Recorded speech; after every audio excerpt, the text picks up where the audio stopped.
Apa yang keluar dari seseorang itulah yang menajiskannya. Sebab dari dalam hati orang timbul segala pikiran jahat, persinahan, keserakahan, kejahatan, kelicikan, hawa nafsu.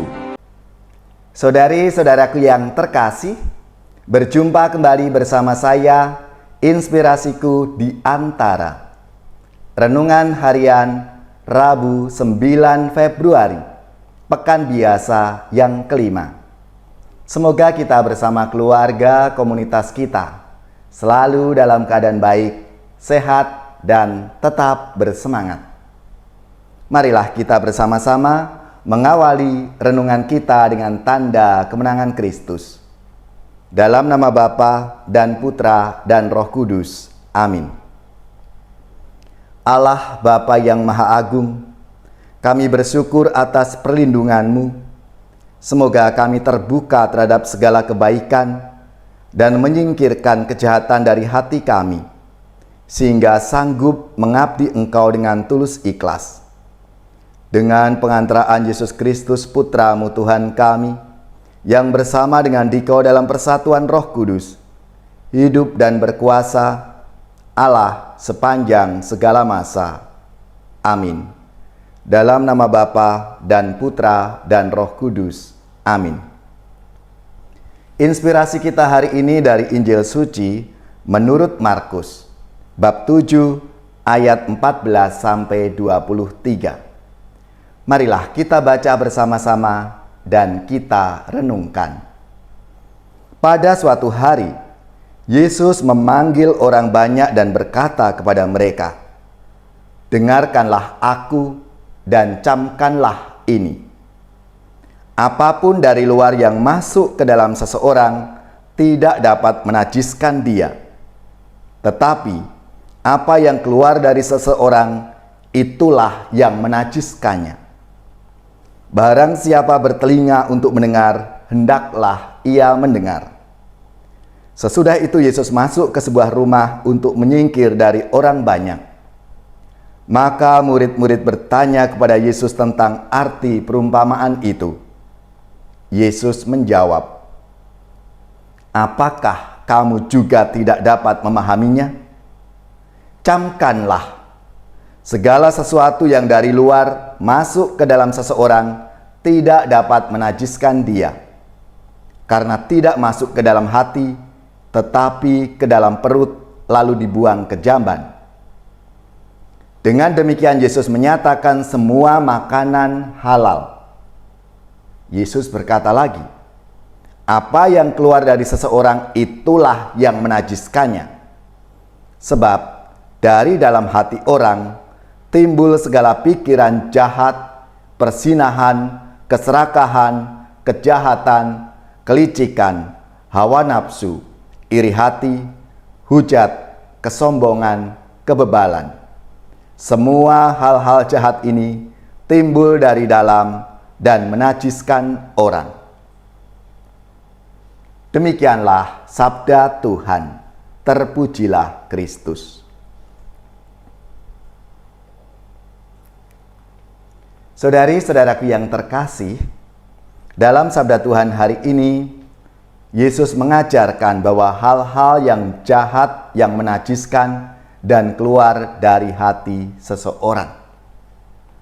Soal haram atau halal, rasanya bagi kita umat Katolik sudah selesai. Karena semua makanan itu halal. Dan itulah yang membuat kita semua bagi orang Katolik ini tidak mempersoalkan halal, haram, atau apapun istilahnya. Saudari-saudaraku yang terkasih, kita perlu merenungkan sikap hati dan cara bertindak kita berkaitan dengan hal-hal yang muncul dari kedalaman hati, yang dapat tercampur dengan hal-hal yang tidak baik dan dapat merusak kepribadian maupun relasi sosial kita. Dari dalam hati orang akan timbul segala pikiran jahat, percabulan, pencurian, pembunuhan, persinahan, keserakahan, kejahatan, kelicikan, hawa nafsu, iri hati, hujat, kesombongan, kebebalan yang dapat menajiskan orang. Segala pikiran jahat yang keluar dari hati ini kemudian dapat terwujud dalam buah-buah daging. Ajaran resmi gereja menyebut sebagai 7 dosa pokok, yaitu kesombongan, iri hati, hawa nafsu, kemarahan, keserakahan, kecemburuan, dan kemalasan. Ada 7 akar dosa pokok. Sementara upaya kita untuk bertindak sesuai dengan kehendak Tuhan sebagai orang Katolik, para pengikut Kristus yang sudah ditebus oleh wafat Kristus di kayu salib, adalah mewujudkan atau menghasilkan buah-buah Roh Kudus itu, yaitu kasih, sukacita, damai sejahtera, kesabaran, kemurahan, kebaikan, kesetiaan, kelemah lembutan, penguasaan diri. Saudara-saudariku yang terkasih, baiklah kiranya dalam hidup kita sehari-hari, mari kita wujudkan secara nyata buah-buah Roh Kudus itu. Misalnya, kita memberi makan kepada saudara-saudari kita yang kelaparan, yang terkena bencana, memberi perlindungan kepada orang asing, melawat atau mengunjungi orang sakit, mendoakan mereka, mengunjungi orang yang dipenjara.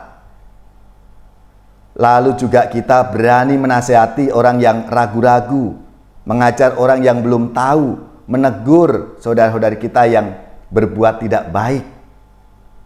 Dan kita mau mengampuni saudara-saudari kita yang menyakiti kita atau yang bersalah kepada kita.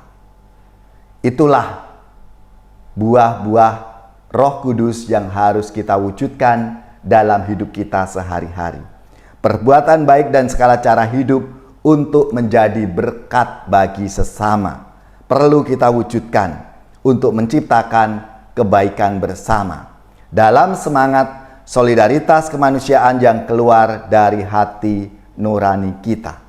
Semoga kita dapat mewujudkan kebaikan dalam sikap hidup harian sebagai buah-buah Roh Kudus yang menggelorakan hidup kita. Maka marilah, saudara-saudariku yang terkasih, kita mohon rahmat Tuhan supaya kita diberikan rahmat, berkat buah-buah Roh Kudus itu dalam diri kita. Ajarku mengerti kasih-Mu seperti telah Engkau ajarkan.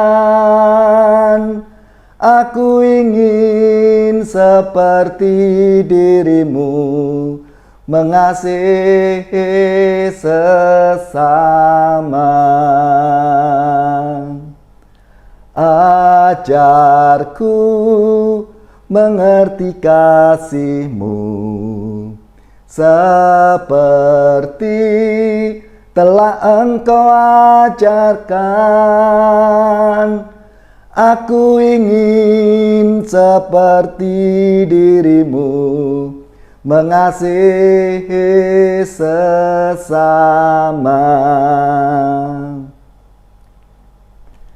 Kasih tidaklah sombong, kasih lemah lembut, dan selalu setia. Kasih panjang sabar dan tidak cemburu. Kasih itu murah hati.